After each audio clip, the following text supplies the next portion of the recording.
Hello, ladies and gentlemen. This is Michael Burhan for a episode of I Got Gameplay. And yes, we are here today with an all-star cast, but nothing more awesomer than a man I've been trying to get to interview since last year. He is the amazing Larry Bundy Jr. Hello. There's canned claps somewhere. So, Larry, how are you doing today? I am doing most excellently, thank you very much. Awesome sauce. And speaking of awesome, of course, we have with us today our all-star group of YouTubers and people alike who like to go on this show and talk stuff and gaming and stuff. We have, of course, Mr. Ryan King. Ryan making his second episode debut. Ryan, how are you doing today? Yeah, good. Meh. And speaking of meh, we have Mr. Sean Michelin. Yeah, I'm pretty meh today. And, of course, the lovely, the effervescent, and also the girl who can't stop crying and thanking me ever since I gave her a Skype conversation at con. She is the lovely Jamie Stiles! Am I the only one who's not mad today? Man, you guys need to pump it up, man. Come on, get. I'm getting the energy. It's just I decided to go to bed with a nightcap of 6 cores last night and had to work all day. Oh, come on, party hard. I am. Better for it. Come I on. am. I have Tim Hortons Dark Roast in my hand right now, so I'm just I'm picking up. So usually what we do is we go on to conversation about gaming news and bits and pieces. But today we're going to make this all about Larry. See, Larry, you're going to be our princess today. Here's your metaphorical crown, Princess Larry. So Larry, let's talk about basically how you got started. How did you get into this big wide thing called the gaming industry? Because you've been a part of it since, well before YouTube, haven't you? Well, it depends how far back you want to go, really. I started... before I'd done any sort of video work, I used to be an artist for companies and stuff like that. I used to do a lot of freelance sort of manga and anime stuff for companies. I worked for a couple of games, a couple of obscure European PC games that you find in bargain bins, and I think the most notable game I ever worked on was probably Bungie's Oni. I worked on that, and apart from I worked on a couple of magazines and that. I'd done the data and action replay, done some artwork on that. But then I moved on because there used to be a forums years ago called the Brit Xbox forums. I don't know if you've ever heard of them. One day some guy went on there and said, we're looking for people to appear on this live show where you give out cheats for people who phone in and that. And everybody else was mocking him, and I thought, I might as well go in for it. And I did, I got the job. And that was me presenting Game Guru, which is where I got the name Guru Larry from. Ooh. Yes. So I done another TV thing on X League and that, and then I started doing stuff on YouTube. Well, actually, I started doing stuff on YouTube before that, but yeah, that's how I got into it. So I was work a way around route possible, really. Very much so. It's one of those things where, the gaming industry itself, basically the nerd geek industry, is very well connected in terms of who you meet, and everybody shares a certain passion, and it's very weird how certain people get their chances in said industry, so to speak, because you never know what's going to happen or who it's going to happen to, in a sense. So going off from that, you started on your own YouTube channel, and you've become kind of famous for a lot of the videos that you do, including getting some of your stuff on television as well at the same time. So tell us a little bit about the series that you do on your channel, what types of videos you do for those kind of who haven't seen your work. I do, firstly, probably my main series is a show called Games Yanks Can't Wank, which is about basically British and European exclusive games that never made it out to the rest of the world. You see a lot of people doing things like, look at those wacky Japanese games and that, but nobody ever does anything from Europe or the UK, or at least back then they didn't. So I started doing that. That was during my tenure at Screw Attack. Stuttering Craig come up with a name, but I think it's a good name because it's always getting people going, what does that mean, that name and that? So it always brings up questions. I also done a film version of it where I do obscure PSAs as well. Some really horrific, gory 70s ones aimed at children to scare the hell out of them. I also do movie stuff, and I just do normal gaming reviews as well. Really. So that's about it. Oh, but also board games based on video games as well. I do that with Ashens. Yeah, I've seen some of those. They're pretty entertaining. Oh, thank you. Yeah. You're quite welcome, sir. Big fan. So, Sean, do you want to ask a question? Not much, really. Just like, how do you feel about the whole thing about YouTube and how it's not just it's not just fans, it's a community. It's like you end up making friends on here and things like that. Like, how do you feel? Yeah. Oh, sorry, you go. Sorry. No. I was just saying, how do you feel about that? I think it's great. I mean, I've made some excellent friends over the years and that. Sort of accumulating friends. It's like Pokemon, really. Internet version of Pokemon. You've got to collect all the friends. So, yeah, no, I've made loads. Pardon? You're going to make them fight? No, well, that's e-drama, isn't it? You always get that in the internet. They created that themselves. You just leave them together for a while. Or unless you're in an Angry Joe video. Sorry, I had to. So, in terms of like, you talked quite candidly about your relationship with Ashens, in a sense. Yeah. Relationship. Ooh, your relationship with Ashens. I've only held hands with him once. Was it in public or a dark room? You just make out with somebody once, and it's all over the place. Relationship. Yeah, he bought you chocolates once, and that was it. Yes. So basically, in terms of you guys, you work together a lot on a couple of like different projects, including the Chef Excellence set of shorts that you guys do on YouTube as well. So how did that come together? Well, basically, I PM'd him years and years ago. I asked him sub for sub, and he told me to piss off. That's about it, really. And then we started talking from that, really. That's hilarious, like, piss off. Yeah. Well, he didn't say it in that words, but, that's what he meant. Oh, I mean, I knew about him from years before. He used to do, like, flash animations on Beta and stuff like that. And also, you always saw that video review in a pop station that went sort of semi-viral all over the place. Oh, my God. So, yeah, and it was like all over game trailers as well. Everybody claimed to be him and stuff like that. So, yeah, I knew him from before. Well, I knew of him, but I didn't know him personally. But, yeah, we just become good friends because we're sort of a similar age and we sort of collecting the same things as well. Well, that's the funny thing about that, because, with him, I kind of found him myself when he was doing the Poundland reviews. So he'd go in there and have, the little toys and stuff that we'd play around with, and he did a review of the 2DS.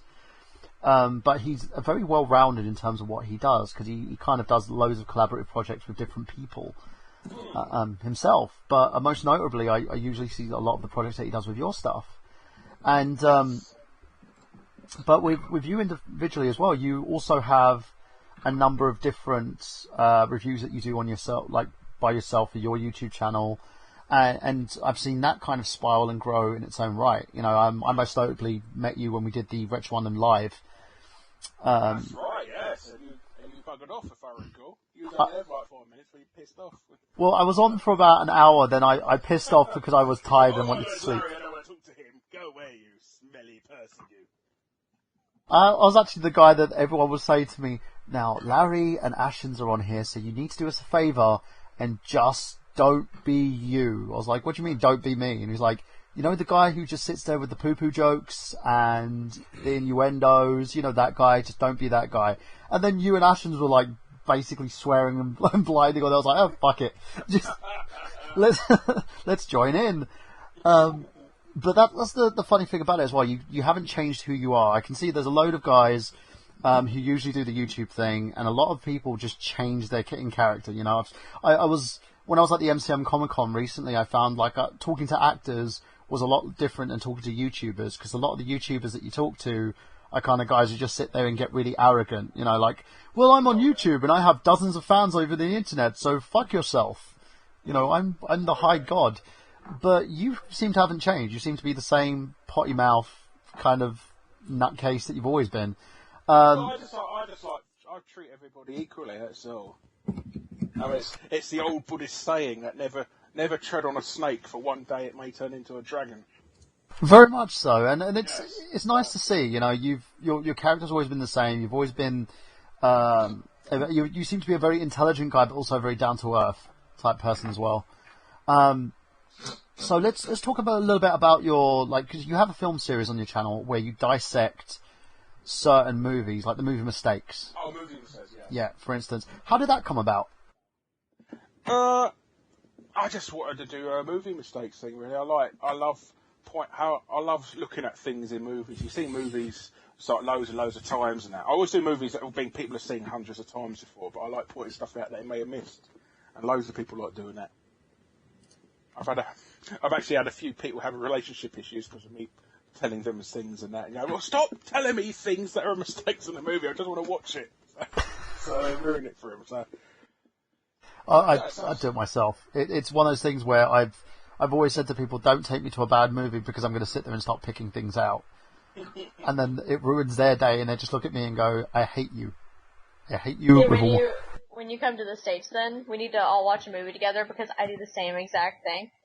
It's funny! I remember... Yeah, I mean, you just sit there and you find bloopers. I swear to God, I have found bloopers that no one else has, and I'm just like, hey, you see that? Hey, you see that? That's not a thing. It's not supposed to be a thing. And everyone's like, shut up, just watch it. No, you don't understand. Why is this here? Or the Prince of Persia movie when everyone sounded like they were from fucking EastEnders, for some reason. I was expecting the sequences when it gets tense, you'd hear the song go doom, doom, doom, doom, doom, doom, doom, doom. Last week on Prince of Persia. It's one of those things, I would sit there and I was cracking up with laughter. My friends were just looking at me going, we hate you. But they're talking Cockney. Why are they talking like they're from South East London? I have no understanding of this. It's very weird. So, going on from that, with the most notable one you did was Ghostbusters. That got kind of... That was the first one, yeah. Yeah, that was the one that kind of went viral. It was on national TV as well, where they were talking about it a little bit. Yeah, well, they didn't tell me that. They just nicked my video clips and put them on there. They need a Sarkeesian it, So, it's YouTube free license. We can nick that and not tell anyone. So, how did that, when did that come about? Because Ghostbusters is a very loved movie. A lot of people have reviewed it, talked about it, but you kind of went inside the nitty gritty and just went, right, this is everything I'm going to point out and kill your childhood right now. Yeah. Well, I like doing that, so yes. No, I just like letting people see new things in a movie they've seen multiple times, really. That's the main thing in the series, and I just show the 10 best hidden items, hidden Easter eggs. Not really Easter eggs, mistakes. So stuff like that, yes. I should be doing Back to the Future 2 this year, considering it's 2000. Oh, good. I'm going to let Dave tune into that one. Dave Wade's going to probably have a heart attack because you're going to kill his childhood. He's a big Back to the Future fan. Anybody who knows Dave knows the fact that if you basically badmouth any of the Back to the Future movies, he will go on a tangent and rip you apart. Yes, that's what he'll do. He would coat you in Marmite and eat you. So going on from that, as I said, you've got a fondness for the gaming industry. In terms of the industry itself, how do you feel that it's going at the moment? Because we've seen the industry itself transition. Some good transitions, some bad transitions. Especially for example, what's happening with Konami and the millions of issues that this company seems to be causing and creating. How do you feel that the gaming industry is going at the moment, and how it's becoming, how it's kind of evolving in a sense? Well, the latest generation seems to be the laziest one ever, really, because every other game is an HD re-release of the previous gen systems and stuff like that. So there's very few new games coming out. I mean, do you own an Xbox One or a PS4? I do not own an Xbox One or a PS4. That's because I'm broke. So that doesn't help me at all. My girlfriend owns a PS4, but I have seen the rehashes that these companies are doing for every single game. That's even games that have probably been out for less than a year. They're doing a HD remastered remake quality super fancy edition. Well, The Last of Us wasn't even out for 6 months, and that got an HD remaster. Mind me. Yeah, I remember buying that. I bought the special edition version for my brother for his birthday when I had some cash. I was like, here you go, this is the game. And then when the PS4 version came out, I was like, I just feel like I've been violated. Someone has just gone inside me. Yeah, that is single-handedly the reason why the PS4 and Xbox One aren't backwards compatible, so they can sell you the same fucking game you already own when somebody's release schedule looks a little too anemic. If you have the PS3 version of that game and all the DLC, there is literally no reason to buy Last of Us Remastered. But it's fancy. It has loads of colours, and you can see Joel's like little fucking dots on his face. Yes, Be nice if they gave you complimentary tube of KY. I can already see that when I'm spying through Troy Baker's window while he takes a bath. Oh my god, wait, we're spying on Troy Baker? I want in. I mean, what? He still hasn't signed my copy of Bioshock Infinite, damn it. I met him personally and he hugged me, so... Okay, this is becoming a Troy Baker love fest. Steer the good ship ADD back into Ritalin Bay. Yeah, I'm trying to. So, Larry, what would you like to do to Troy Baker? You're talking about the ever fancy HD remastered remakes. What about it, irks you so much? Well, they're just so lazy. They're barely even GOTY editions. I mean, if you look at what, Sleeping Dogs, that's a definitive edition of the game, and it's actually got less music in it than the original game. Half the songs are being ripped out of the definitive edition. Is that just... Definitive has got less content. Is it basically due to the fact that there's probably licensing issues and stuff? It is licensing, but you think they'd hold on to the license long enough to do this HD one. So it's obviously a spur-of-the-moment thing as well. So it's not a pre-planned thing they're going to release it on HD. Next-gen consoles. And also stuff like The Last of Us, or you like playing multiplayer, well, now you can have it on PS4 and pay for it as well at the same time. Pay a subscription for something you got free in the last generation. And here's another thing as well that I want to ask you. What do you think about the spawning off of that, the PlayStation Now thing? Do you think that has legs? PlayStation Now is dead in the water if they're using the same plan as there is now. If they went for a Netflix type approach where you could play any game you wanted for a set monthly rental fee, that would be that would be the proper system. But having to rent a game for a certain amount of time, each individual game, and it's ridiculously high as well. I mean, you might as well buy a second-hand copy for the price they rent you them. Yeah, I was talking to Alpha Omega Sin about this because he was going on about the fact that they were going into a Netflix model with this, and I was like, no, they're actually talking about renting individual games for the same price that you could probably get a pre-owned for, or even less, and it doesn't make sense, the formula that they're doing now. It seems like they have no idea what the pricing and the structure of this is. It's just there, so to speak.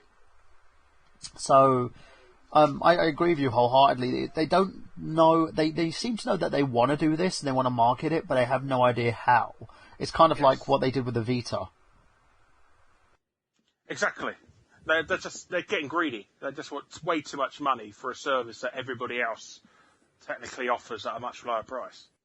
Well, there's one thing, that actually kind of leads us on to our next little question here, because you're a big fan of Kickstarter, so to speak, because you love to name and shame people on Kickstarter. I don't know. I love those.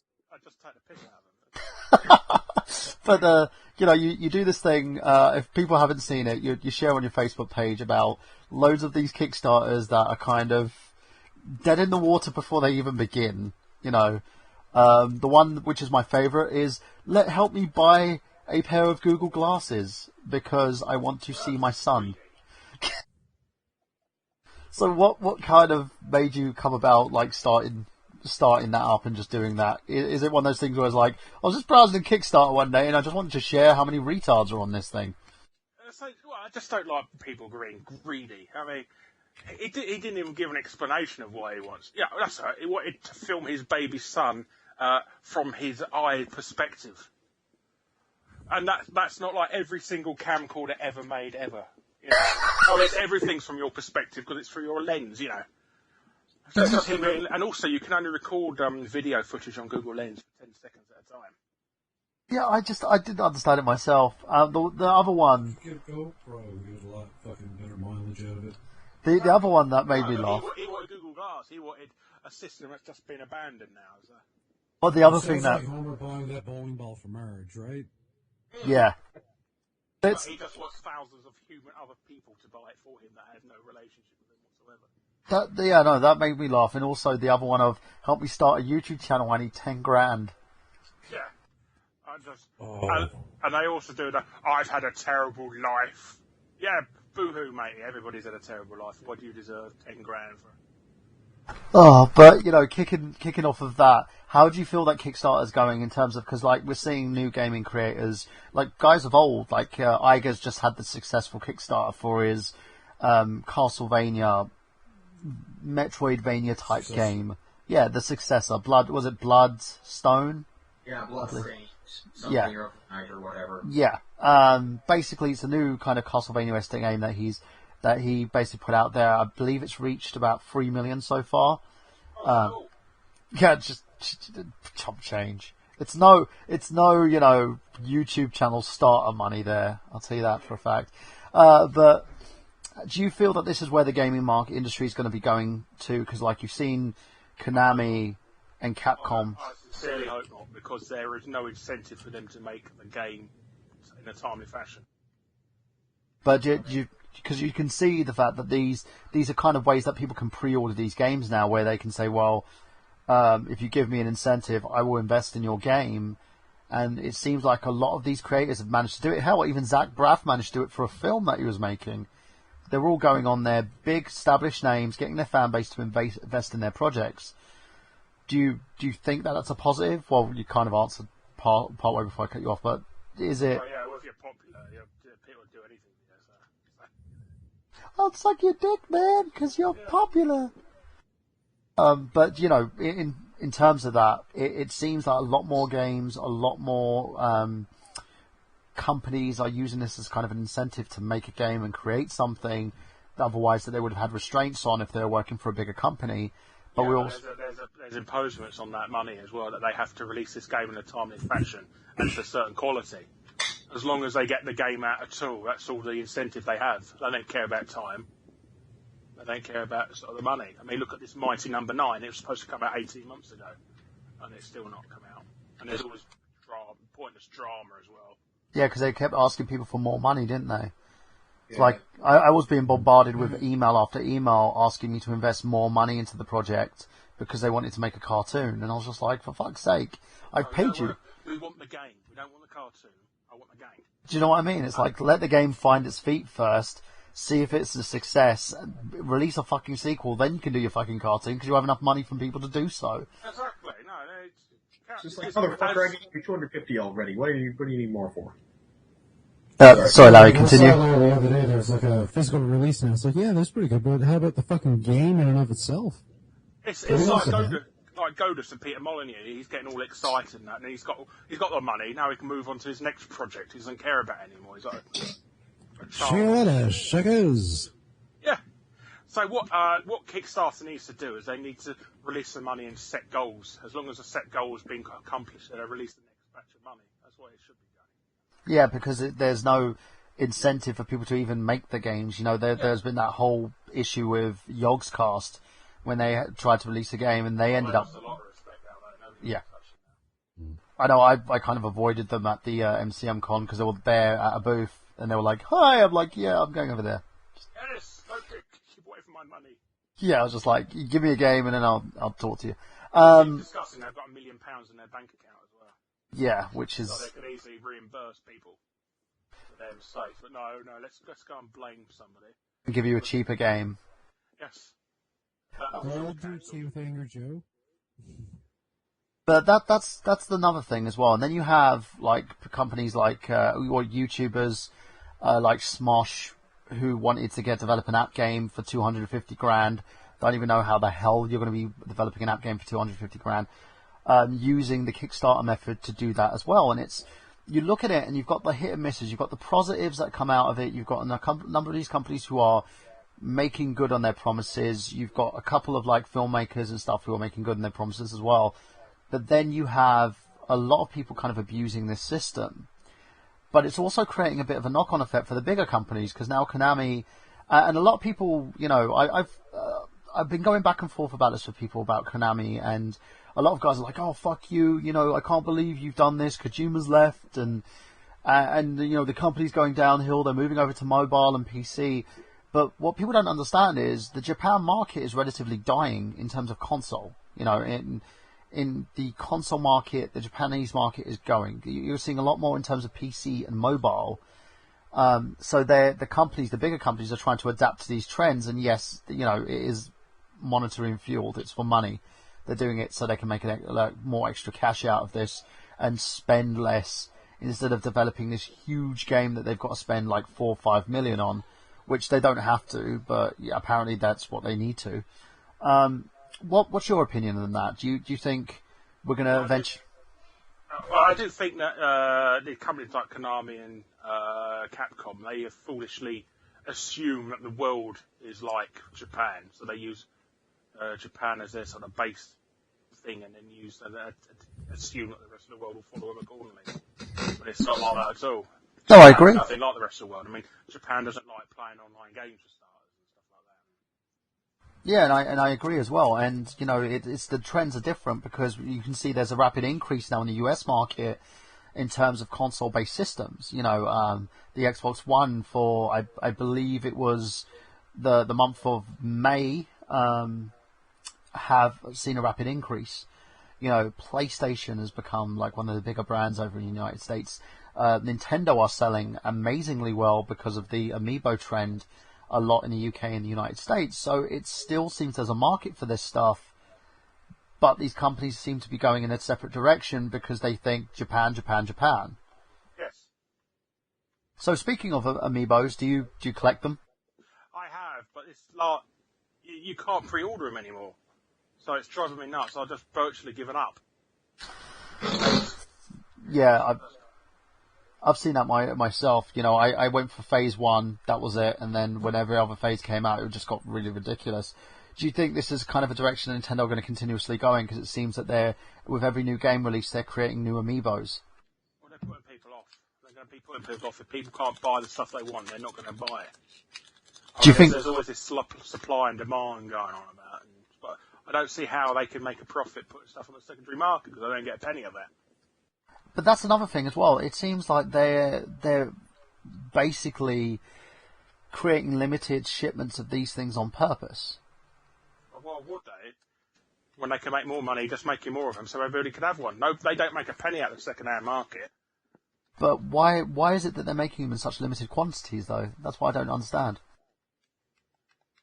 They excuses though they weren't expecting it to be so popular, but they've had 6 months to take advantage of this. You know, it's getting on for a year, 6 months to a year since they started the amiibos. When did they first come out? In November, wasn't it? Yeah. So they've had a good 6 months to up the amount of production. So I don't know why they are sitting on their hands doing nothing. I agree with you on that one, and I think as a company, and one other thing that people don't get is as a company they're very PR tight. They will like. I was trying to ask them a few questions yesterday, and they're like, no, don't talk to, no. We have our own PR people. Just send us a memo, and then we'll memo you back, and then you can memo us again, and then we'll memo you back, so you know that what we're saying is what we're saying, even though we don't understand what we're saying is actually what we're saying. So you're like, each of their own reasons as a person to talk to as well, because I remember Reggie Fils-Aimé refused to talk to anyone from Europe. PR-wise, they said. But we all wanted to hear him say, "My body is ready." Yes, well, no, now he won't talk. He only talks to American publicists. Yeah, it seems like the company's kind of. I don't know what they're doing in terms of why they're going that route. It's probably because they're trying to protect their brand as much as they can, but it's kind of counterproductive in a sense as well. It's frustrating the people who buy us. No, I agree with it wholeheartedly. So. In terms of like the industry itself, you know, it seems that a lot of these companies are trying to push everyone into digital. Do you feel that that's probably going to be a viable option? No, because they're too scared of retail losing. Retailers, they're still their biggest business. If they essentially bite the hand that feeds them, they could be pretty stuck. Because there's a lot of people who just don't understand digital as well. Like, you know, you get grannies and that buying Johnny a Christmas present. No, I agree with you on that one because as well, like as you can see with the amiibos, gamers are collectors. You know, we like physical copies of stuff. You know, Capcom are trying to go fully digital at the moment because they know it saves the producer just content. But at the same time, people want their games physically. They were hamming on about the fact that Resident Evil, the Resident Evil re-release that they released on Steam, which was kind of like a rehash of the GameCube version of the game, like sold over 1 million copies between Steam and PSN. And they're like, yeah, digital's the way to go. We need to ham in on digital. So that they give people an alternative. pretty much. That's why you can't really herald your success on something if you don't give people an option. Very, very true. So in terms of yourself, like where do you feel that your channel's going to be going next? Where, do you want to? Because I can see that you're continuously creating content. You're doing all your videos and bits and pieces, but you've released a Patreon quite recently as well. I have, yes. I decided to eBay for money. Everybody else is doing it. Might as well scam some threat from fans as well. No, but I understand you do create quality content. I think there's a difference between those who create quality content than those who don't. You produce animations, you produce comedy, you produce. A lot of the people who do produce proper content, especially the animation community on YouTube, that they're pretty much heartbroken that they could spend 6 months to a year creating a single animation that's like 5 minutes long, but somebody could come along with Minecraft Let's Play. It took them all of 5 seconds to make and still make 5 times the amount of money from it. Yeah, and that's what I don't get, because the model's changed, hasn't it? This is one of the reasons why people need Patreon so much, because the way that you're actually making money off of videos has changed. There is, and it's also the thing that has for more people, since they allowed everybody to make money on YouTube, there's just more people that want money, so that pot's spread even thinner as well. Yeah, it's not very hard to get on a network now either. I'm on a network for fuck's sakes. I mean, everybody and their mother writes to you every other day by PM. Oh, this brand new network will give you so and so much. And I'm just glad I'm on a decent one, like full screen. But like everybody's on full screen. I'm with Maker. I'm with Maker too. So as you were saying about that the pot's actually spread thinner. What do you think's the reason behind that? Do you think a lot of people and because of bloody Let's Play channels, there's just so much content. Yeah, no, I agree with you on that. So yeah, in terms of the Let's Play channels, specifically, they are releasing like. I'm not going to name names here, but there are some channels who would release 20 to 30 videos on the same game, and I think as well. I bet so the same day, and I said, yeah, you're talking about. Yeah. But and does he still use the camera? Has he actually invested in the capture? No. What is this? He's a patron. Oh yeah. Well, he did a Patreon so he could have a capture card. Yes, if he gets $2,000 a month, he'll be able to. People know that you just pay off a one-off fee for a capture card, right? I paid $7 if I could easy cap. Yeah. Wow. And he also makes everything. We're talking about Dark Side for everybody. I think it's every single podcast ever has to end up talking about Dark Side Phil or Chris Chan. That's all it is. We talked about Chris Chan there the other week. I don't even know who this guy is. Who's Chris Chan? Oh my god. Go ahead and take this one. Okay, there are many interesting cases of complete insanity on the internet, and this is one of those cases. It's a 33-year-old high-functioning autistic man-child who lives with his mom somewhere in fucking Virginia, and he created in air quotes this weird little web comic that's like a hybrid of Sonic the Hedgehog and Pikachu called Sonichu. And basically it's just focusing on all the aspects of his life that he is pissed off about, like not being able to find a girlfriend and stuff like that. And people have been messing with his shit for like 10 years, and finally he's probably going to be going to jail soon because he maced a GameStop employee. And I'm glossing over 99% of what he is, but... You forgot that he's like one of the unofficial mascots of 4chan.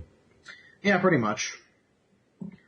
And, he's going to jail soon, possibly, because he got arrested for macing a GameStop employee because he's been really pissed off about, in Sonic Boom, Sonic the Hedgehog's arms are blue instead of tan, and he's been really pissed off about that and vandalizing merchandise for it and the like. And There's a video of it actually being it counted. is a long, complex story, and there's a documentary about it, which Larry has briefly featured in. Yeah, I'll get mentioned in it as well. I'll send you a link to it. I've seen that. Shane showed me that. Yeah, He's trying to get Chris to send him a medal, even though he doesn't really sell them anymore. Shane's like, I want to show this off people. Yeah, just tell it's like your little brother thinks you're his hero, so he made that for you. So you're basically this nutcase is a thing. Yeah. Oh god, yes.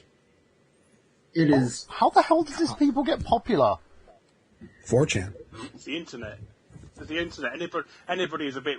100 years ago, you'd have to go to a freak show to see all these weird people and that. But nowadays, you just go online. So. And just see the Mesa GameStop employee.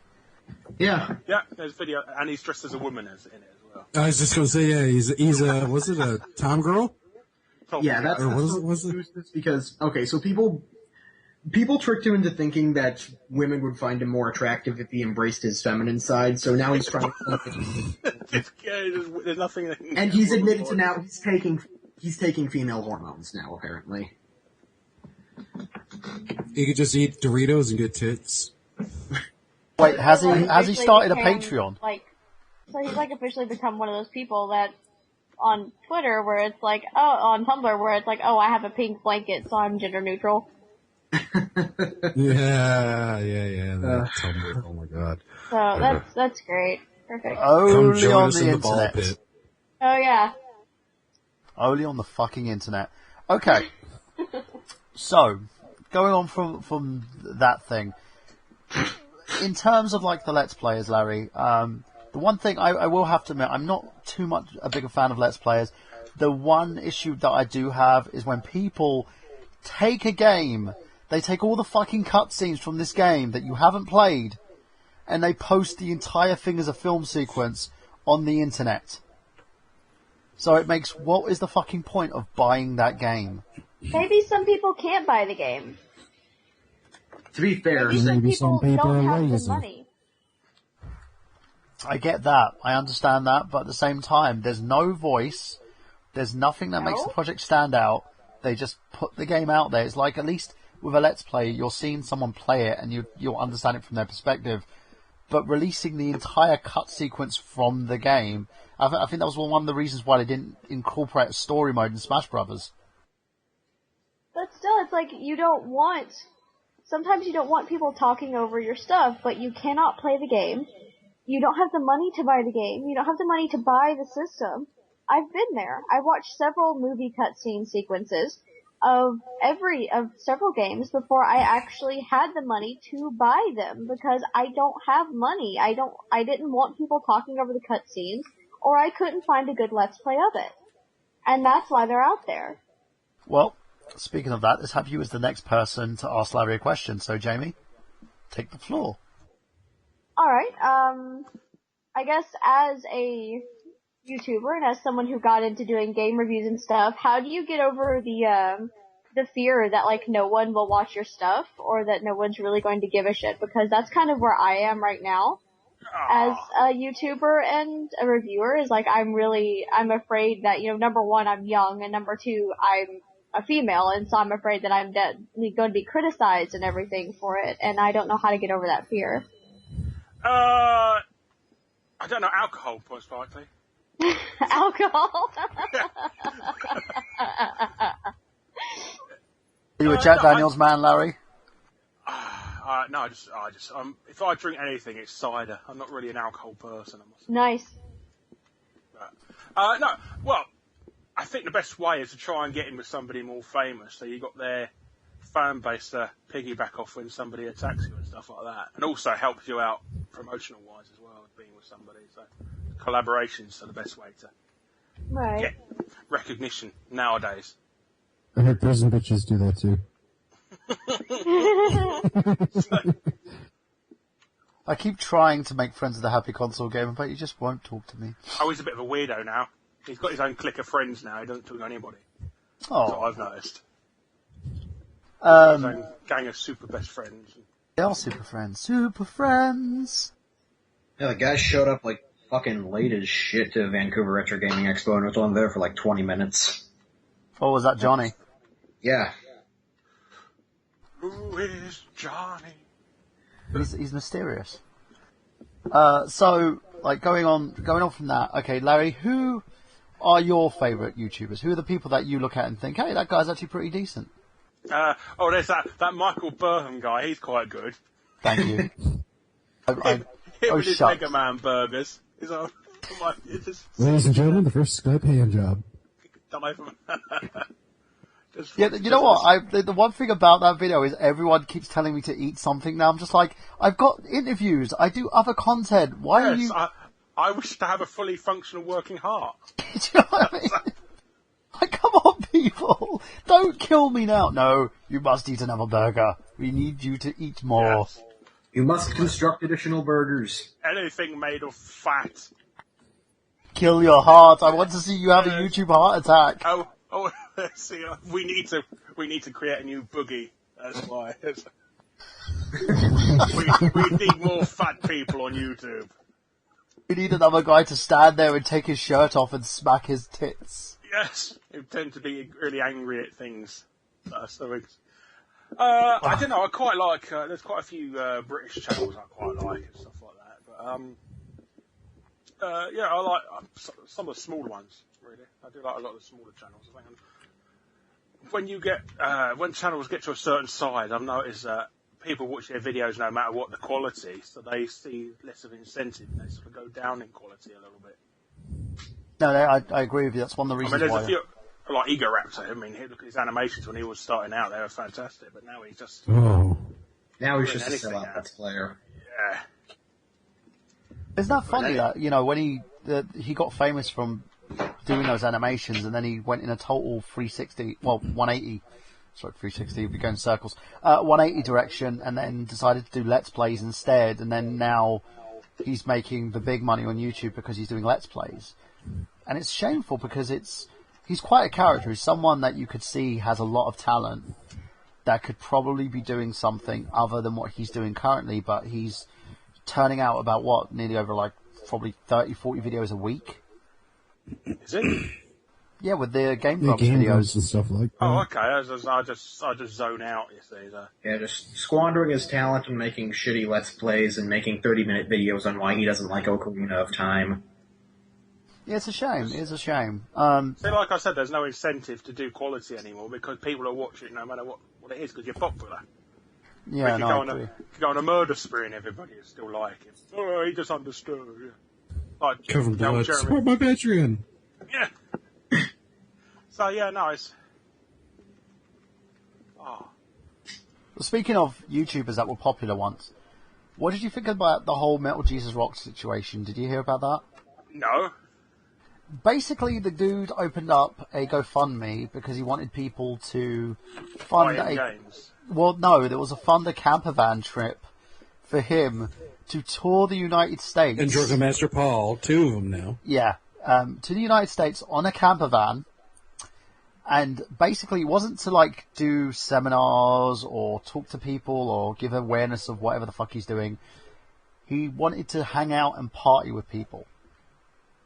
Okay. So it's basically paying for his holiday. He even said they'd be drinking beer and things like that. That's terrible. Like Andrew WK, but shittier. Again, it's Patreon should be there to help people create content, not to fund their bloody lifestyles. Yeah, I agree. It's become... if you want to do these are luxuries; they're not necessities. I agree, and it's become to the fact where people have become more entitled rather than... Yeah, I was going to say entitlement. Yeah, where it's basically the whole YouTube scene has become something of a privilege. If I do this, I'll get this. If I do that, I get that. One of the YouTubers you've seen from my timeline when I did a huge rambling about him, which was Angry Joe. When he keeps doing his videos of I'm broke. It's like, dude. Yeah. You see him slowly putting on weight as well. So yeah, he must be really broke with all that weight putting on. I think he's trying. Scotty on Star Trek since he started making money, he started eating. Yeah. Well, people started calling him Hungry Joe now. Dude needs more tacos. But it's one of those things where if you see his videos as well, they've declined in quality. You know, okay, because he's popular. He can do whatever he wants. People will watch it no matter what it's like. So there's no incentive to keep at that quality level. Well, he could pay someone to fucking edit his videos. For fuck's no, sake. he don't. Oh, God forbid you have to pay somebody. You could... The money he's making, I think he could fucking pay some dude like, hey, I know that you desperately need money. Can you edit my videos for me if I just send them to you via a Dropbox? Brilliant. Thanks, dude. Can I have some more scraps, Mr. Angry Joe? No. I need to eat. I am wasting away.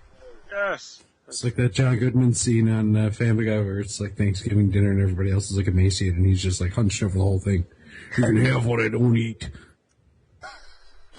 He like stabs his wife in the hand. She goes, "It's okay, children. Daddy's right. Daddy's right." Thump. But it is one of those things where I've seen his channel, because I used to be a big fan of his. Then, like, over the years, you saw his channel kept declining, and then he was misreporting on stuff he doesn't even fact find anymore. And his videos, I think the straw that broke the camel's back was last year for me when I watched his best and worst videos that he did. And they all just dropped in quality. They were released like 3 months later. It was like the fucking end past 2014 already when he was releasing these videos. And they were just shit. You know, most of his videos last year was him going on Twitch and playing them. Yeah. So, God forbid you have to give an opinion. That's a lot of effort to opinionize something. So I just play it and just moan. But that was the thing. It takes a lot of work to dress up as a dollar store version of Cobra Commander from G.I. Joe, damn it. But that's the thing. He was very entertaining. He was someone that seemed to have something very unique. As soon as he got bigger, then he just decided, you know what, fuck this. I'm just going to hang out with my friends and you're going to pay me to do it. You know, and it's kind of left him in a situation where I think a lot of his loyal fans are kind of distracting from him. But, you know, just... He'll always have his hardcore fans. They'll say that no matter what. I mean, like I say, he can go on a murder spree and they'll still love him. Or do a Twitch stream from the toilet. That's what I should do. I should do like like after I eat the burgers, I should do a Twitch stream from the toilet of me trying to strain the burger out my system. A live stream, as it were. Yeah. If it was on Twitter, you'd be a Twitter shitter. A live stream of your stream. Yeah, I'll monetize it as well. It'll be brilliant. You know, I could make some real money. Also, probably I'll get popular on YouTube. That's how I should get popular. Eating the burgers. Going for the fetish market, couldn't you? So. Yeah. Having some Japanese businessman jerk off to me on the toilet. Bourbon. Oh, for God's sake. See, there you go. That's your channel name, Bourbon's Bukaki. Jerking home with us this week. This week, Michael's been eating corn. I could get Ashens to do a video of analysing my shit. Oh God, I'm gonna PM him that. As you can see, it's very dark today. He's been drinking Guinness. Oh, that poor couch. There's a very lack of fibre in his diet this week. Yeah. So it's even darker than my couch. I see a bit of blood there. Maybe he needs to go and see a doctor. I'm going to PM that to him. He'll probably block me on Facebook after I do that. I'll be like, hey, Stuart, can you do me a favour? Can you just, I'm thinking of doing videos of me taking a poop. Do you mind looking through my stool? Hello? Hello. This person has blocked you. Oh, fuck. You know, but in terms of, like, the way that YouTube's gotten oversaturated, is there a way that you can, like, for anybody to kind of survive that? No. We're all doomed. Doomed! No, I don't know. I honestly don't know. I think YouTube need to segregate Let's Players from the rest of the gaming thing because nobody stands a chance because they can just pump out so much content. Or YouTube needs to initialise some sort of quality channel or something where people can actually put effort. Didn't they do that music too? Like they kind of segregated music a bit? And like you go in the apps and everything now, music is in its own separate section from everything else? They do, yeah, but I don't think they'd ever do that for gaming, even though they probably make more money from gaming videos than they do music. And PewDiePie was shit. But at least, you know, the one thing I can say to defend PewDiePie is at least he's doing something with the money he's making. You know, he's donating to charity. No. He's being an obvious good person about his stuff. But yeah, I agree, his channel... I tried watching 2 of his videos and I was just like, I have no fucking clue what this dude is doing. He's just screaming. Because you're not 12 years old. He didn't used to be that bad. I watched him back when he wasn't bad at all, back in like 2010 or 2011. And his videos have just progressively gotten worse and worse over time. Like, he's just progressively, I used to love PewDiePie. I used to watch him all the time because his Let's Plays were more than just screaming and vagina and period jokes. And now it's like, okay, so it's like he's not even enjoying the game anymore. He's just playing something and making jokes. This is another thing that Let's Plays are doing, that they're just getting hold of the latest game before anybody else can play it, and just go through it like a soulless checklist. Again, Dark Side Phil, he's not doing it for the fun. He's doing it. He has to get the game on release, so nobody else can. No, I agree with you on that, and also an Oculus fucking Rift. You know, an Oculus Rift as well, because apparently most of these guys have an Oculus Rift for some reason. I played one. The technology's still not there. You can still see the gap between the polygon, the pixels on the screen. So. But it's getting there. I have to admit, it is getting there. Like what Benway did, he did that thing with his tablet in the cardboard box and pretty much made his own little bit of an Oculus Rift. He like glued a that. tablet to his eyeballs, yeah. Yeah, pretty much. I like Benway. I'm a loyal fan of his. I like Steve Benway, yes. He does look like a geography teacher, but... Yeah, he does. I love his talk he's on. I would love to just stroll through his collection for a day, just all of his systems. Just, especially like we got some. I'm in Eastern Canada in Newfoundland, and I grew up near the military base back home. And besides the fact that we had a lot of the same things, like the Amiga 32, CD32, and the Atari ST and things like that, because the Royal Air Force was stationed in the base near my home, we get a lot of software brought over. But like, it always had me interested in all these other, computers that they had, and I just love to stroll through there and just see this just giant collection of what he has there. It just looks so imposing in such a nice way. Do you know, Sean, that the UK was actually at one point we were the hub for everything gaming. Like, since the ZX Spectrum, we were programming. We had like programmers. We had the BBC Microsystem. We were basically fucking churning out games like a motherfucking anything. The Oliver Twins were responsible for like 75% of the fucking market. Yeah. It was ridiculous, man. I heard the Spectrum growing up, and I kind of wish that we had it over here. Like, we had a VIC-20 growing up. We didn't even have a Commodore 64, but I'd caught wind of about a lot of the, just the huge market there. And in retrospect, too, watching that Microman movie and just seeing some of these other videos, we missed out on a lot. We didn't have to miss out as much because, like I said, we had the ST, we had some Amiga stuff like that. Here in Canada, we had the ST. It wasn't as popular as in England, but it was very noticeably popular compared to, like, in the States where it was really non-existent. Well, that actually brings us to another subject. Larry, there's one thing that's going on at my... Have you seen Bedrooms to Billions? Any chance? Not yet, no. Well, basically what it does, the video film itself talks about, like, the industry in the UK. And how, like, young kids basically got to programming. Do you feel that the industry's kind of going full circle now? Because, like, we had the ZX Spectrum, we were able to kind of, like, from your home, you could actually program, like, Sorry, my battery just died on my phone. Hello, we're back now. Okay. What I was saying is, like, the gaming industry has come full circle in a sense, because we've gone from... In the UK, we used to be able to like program the next game from your home. You would take one person to program a game. And now with the addition of like app games and stuff for mobile phones, it seems that we're going full circle into that kind of realm again. Do you think that that's going to be happening, that they're going to be looking a lot more to the independent scene now in order to look at the next set of IPs? Possibly.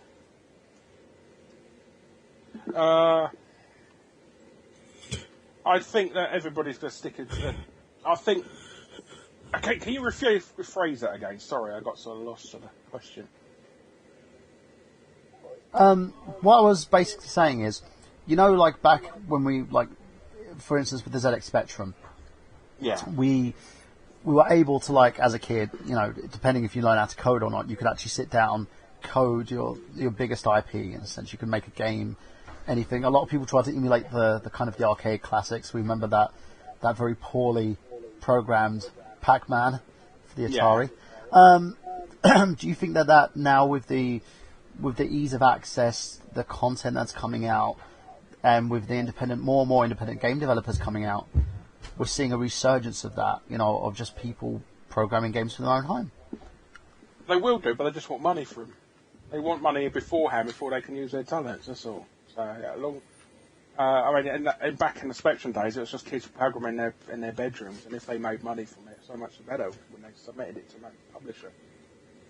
Yeah, and it seems like a lot of the big UK developers sort of managed to do that, you know, as, you know, speaking quite frankly, the Olivers, I did an interview with them, and they spoke candidly about that and about the fact that they were able to kind of make an honest living being game developers. You know, they managed to do it themselves, but because things changed and when Sega and Nintendo kind of had a chokehold on the industry, they kept doing what everybody else said. But now it seems it's going back to that whole thing of, you know, like, for instance, the Angry Birds trend where you could make an app, put the app out, release it.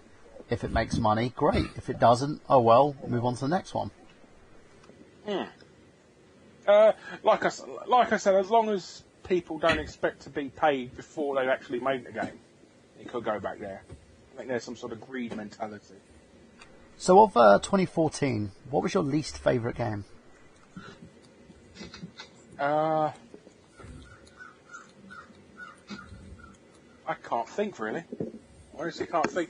I don't think there was anything really bad, per se. I think just disappointing, really. It's nothing was up to the same quality of previous years, I would say. I mean, my favourite game of the year last year was Watch Dogs. That was my least favourite. Ah. But that was because of the story, though, and I think it relied too heavily on the hacking mechanic. But, you know, that's, I don't know. For me, I felt the game was too long. It had no idea what it was doing, and for some reason they rewrote the story of, obviously, and kept the whole kind of capture in there. So they rewrote this married couple into a brother and sister relationship for some reason. Which was creepy, isn't it? It was fucking creepy. And also the sex trafficking thing, which was just plopped in the middle of there. I was just like, this happened. Kind of. And the whole Aiden Pierce was supposed to have a moral compass, and then they made him sound like Batman. For weird reasons. But yeah, I don't know, for me, I felt like in 2014, a lot of the companies who were back in 2013 were supposed to be big. Like Ubisoft, for instance, had an amazing 2013. But in 2014, it seemed like everything seemed to go wrong for them. And it wasn't just the fact that they had to Buskus on their panel a couple of years ago. Did they? Yeah, they had him doing interviews, and I remember that everyone was taking the piss out of him because he had no fucking clue what he was doing. He was just making poo-poo and caca jokes. Again, it's popularity. These people who are popular gamers and that have no clue what they're doing half the time. I mean, I'm not saying that's the rule, but I'm just saying these vloggers who do Let's Play channels like iJustine and stuff like that, they're completely clueless about games. I can hear Ryan just basically like looking like he's going to vomit or something. Maybe it's his trigger reaction. iJustine. There you go. Don't fucking remind me. Okay, Ryan, do you want to vent something quickly? Oh my god. Her fucking Portal Let's Play is fucking cosmic to watch. She spends an entire episode not realizing that you can go through that you can shoot a portal, go through the one that was on the wall, and then come back out. It takes her an entire episode to grasp the concept of portals, and it is fucking cosmic. She has 6 fucking partner channels, for God's sake. You don't need that many. But she needs to make money, man. She has to live and get fat like Angry Joe. Sailors are the best tippers. Sailors are the best tippers. Doesn't she have like a partnership thing going on with Apple where she reviews their products? Either that or she's just snapped for, like, most of the population. Like, the whole thing she got popular for was that she accidentally got a 300-page fucking iPhone first-generation bill. So Really? she forgot to check non-detailed transactions, so she got, like, a 300-page fucking bill for it, and then she went viral, and then she's rode that gravy train all the way till the wheels fell off. And still riding it. Yeah. And also 6 that fucking video, chance. Jesus Christ. a video of her getting all tearful when Steve Jobs died as well. Does that video exist? I want to see that. Yes. Does she my put God, the I teardrops thought- in before or after? I thought she was generally upset about it. Like, She's probably just grabbing on a minge and giving it a tug.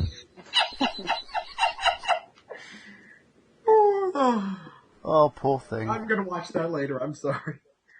I think Ryan's just found something which is a substitute for porn. So, going on from that, you know, you've got like all these like guys with a slew of other channels and stuff. And then you have like the kind of the natural content creators as well. Who's like out of the animators that you see on YouTube? Who's your favourite? I don't know. I think in terms of quality, probably Harry Partridge is the most. Oh my talented. god. I love that Skyrim one that he does. Right at the end, Buddy's got the big chill, but he's just like, oh. A lot of the guys who started off at Newgrounds kind of they all migrated themselves over to YouTube, didn't they? They did, yes. They did. That's because Tom, what's his name, wasn't paying them much money, and now YouTube's not paying them much money, so they can't do anything. So. Jesus Christ, Albino Black Sheep has their own channel, for fuck's sakes. Who? Albino Black Sheep, they were another popular, smaller one. A lot of their content was getting ripped off by E-Bombs World back in the day. Yeah. Oh, shit, I spoke the unspoken words. Who's going to eat my brains? Wait, is it E-Bombs World? E-Bombs Wasn't that place like full of porn? Just everything he can get his hands on. Like, long before YouTube, E-Bombs World was like the poster child of copyright infringement by just stealing content and posting up. He even stole like webisodes of Matt and Trey's fucking Princess series, the little dog or whatever the fuck it is. The like Matt and Trey from South Park. Yeah, like he even had the balls like steal their content and post it up. A lot of the stuff he stole was like from Albino Black Sheep and other sites like Neil's. Trying to remember his name, Sisagara or whatever. He had a lot of his content. Yes, thank you. He had a lot of his content stolen by from off of Albino Black Sheep by Emon's World. Then they got bought by Handheld Entertainment.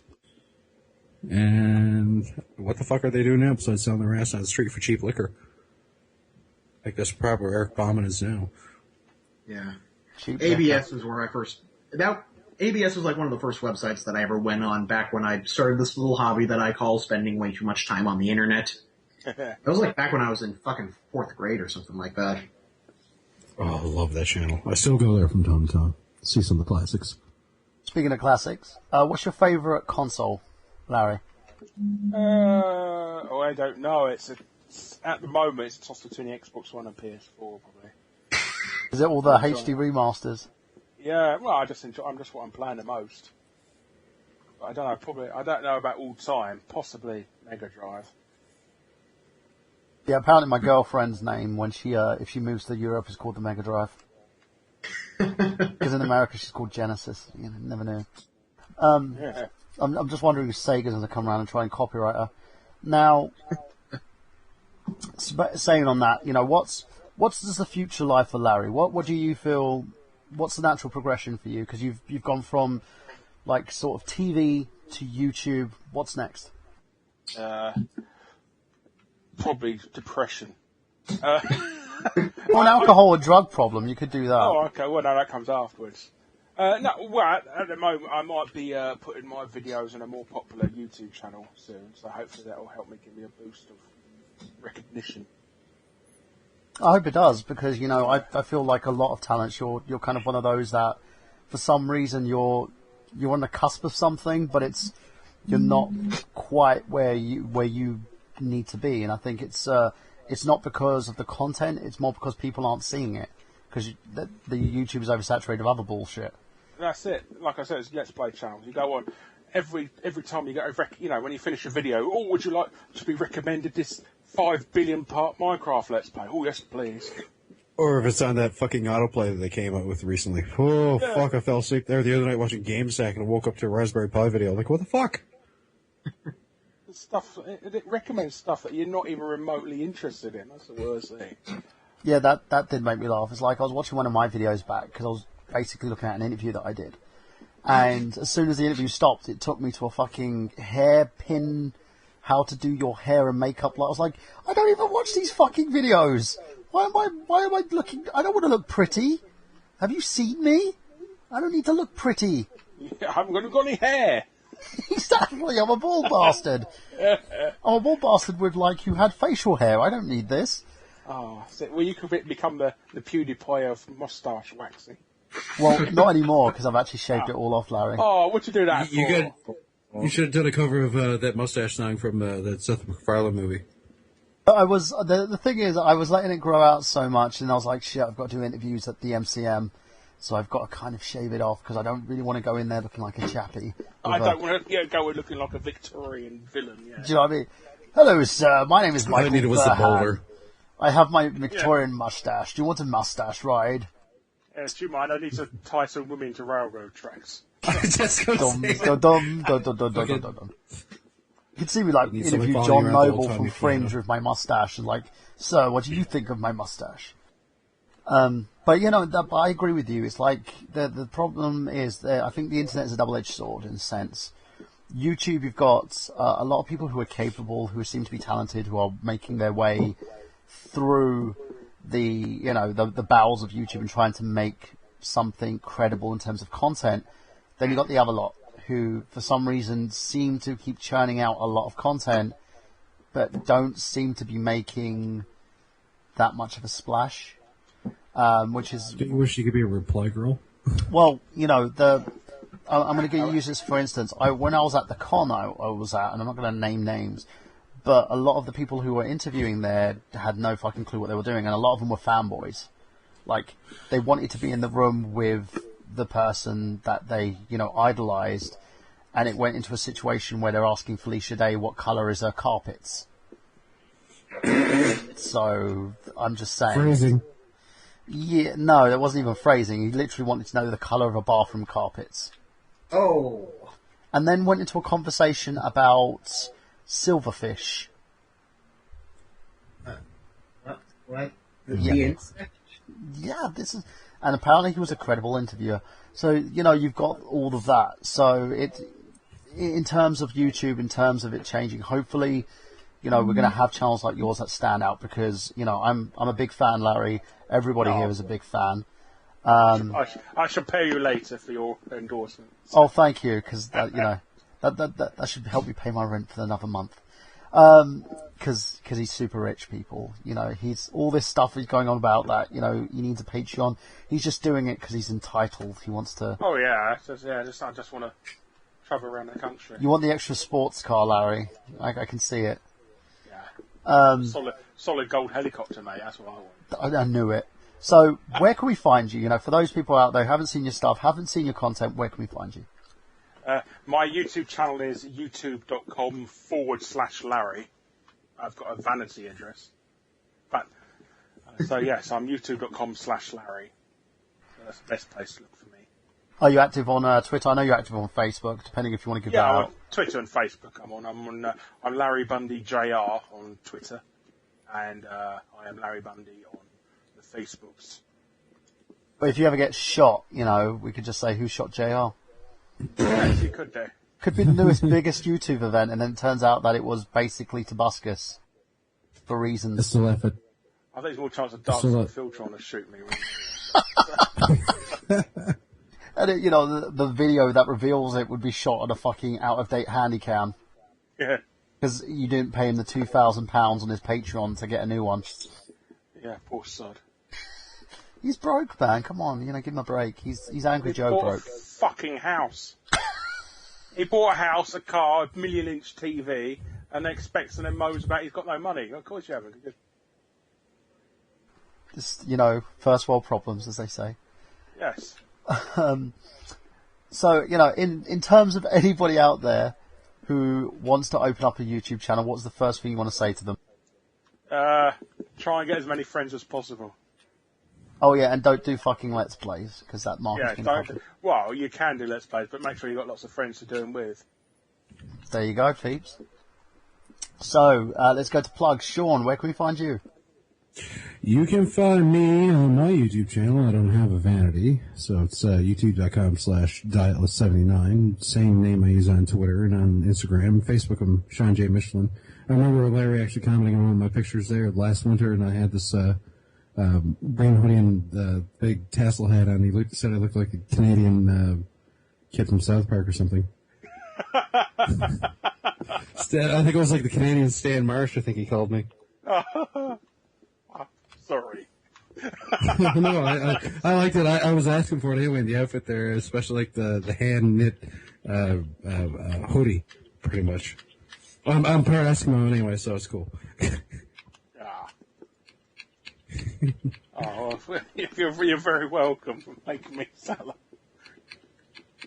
Oh, it's alright, Larry. He loves you still. Ryan, what about you? Oh, yeah. You can find me in the Del Taco parking lot. After you've, binged on tacos? Yeah, sure. I do nothing on the internet except lurk, so, yeah. What about you, Jamie? Tell us where we can find you. You can find me on Facebook at Hazardous Cosplay, HAZRD-US Cosplay. We're going to be going to HamaCon and MomoCon, but that is, sadly, we cannot make either of those. We're saving up to go to RTX this year in August, but we will be there. You can find me on YouTube and Etsy at Shimeji. I sell little clay charms and personalized things of that matter. On YouTube, I should be getting back to it really soon. We had a few setbacks getting my room set up, which is going to be my filming studio. But once that's all set up, I'll be back to filming, and I have a lot of different ideas of filming newer things instead of just reviews and things of that matter. I've got a few more ideas, like tutorials and things of that matter. So yeah, just stay tuned and just wait for me. I'm almost ready. And just make sure that you wear a mustache every time that you're actually doing vlogs and stuff, because then people will think you're me and they'll probably stop watching. Okay. Awesome. And Larry, thank you for being on the show. Oh, thank you for having me. Oh, it's been a pleasure. I've been trying to get you on for about a year now, and I know you've Well, been you should have asked me sooner then, shouldn't you? Oh, the first time I did ask you, I was like, hey, would you like to be on this show? And you went, yeah, not at the moment. I was like, Yeah, I don't talk to you plebs. I'm YouTube famous now. So. damn you, Larry. But saying that, actually, I had the Happy Console Gamer on there before you. That's weird. Yes. That is weird. Maybe Larry's going to get all disenfranchised and get his own little click now. Yeah, he'll be like, I'm just going to hang around my bald friend all the time and not talk to anyone else. just buy him presents constantly and make videos about it. oh, Rob's lovely. So, going on from that, guys, you can find me at youtube.com/TheNerdGenius if you want to watch me eat a burger, as Larry so pointed it out. I do my monthly burger challenges, but I also do stuff like interviews, I do game reviews, I do film reviews, so check the channel out, see what you think about it. If you like it, make sure you click on the subscribe button, of course, and do that. I don't do it for money and famous and stuff. I just do it because I want to talk to people and share my experiences. Also go to youtube.com/RetroUnlim. I covered the entire MCM Comic Con on behalf of Retro Unlim. There's I think by the time I'm finished, there's going to be 15 interviews on there as well, including the director of the Death of Superman Lives. John Shep was on there. Loads of independent works, comic book writers, artists, independent game developers, and also a few celebrities, including John Noble from Fringe. And we had a coverage of the Felicia Day panel there as well. So you make sure that you tune in for all that, guys. Check that out. And also facebook.com, I got gameplay if you want to check out our previous episodes, including last week's episode where we had an interview with Hyndon Walsh, who is Princess Bubblegum from the Adventure Time series, Starfire from the DC animated series Teen Titans and Teen Titans Go. So check those out as well. And last but not least, guys, this has been Michael Burhan for Ryan King, for Sean Michelin, for Jamie Stiles, and also for Larry Bundy Jr. saying that we've got gameplay. Have you? Bye-bye.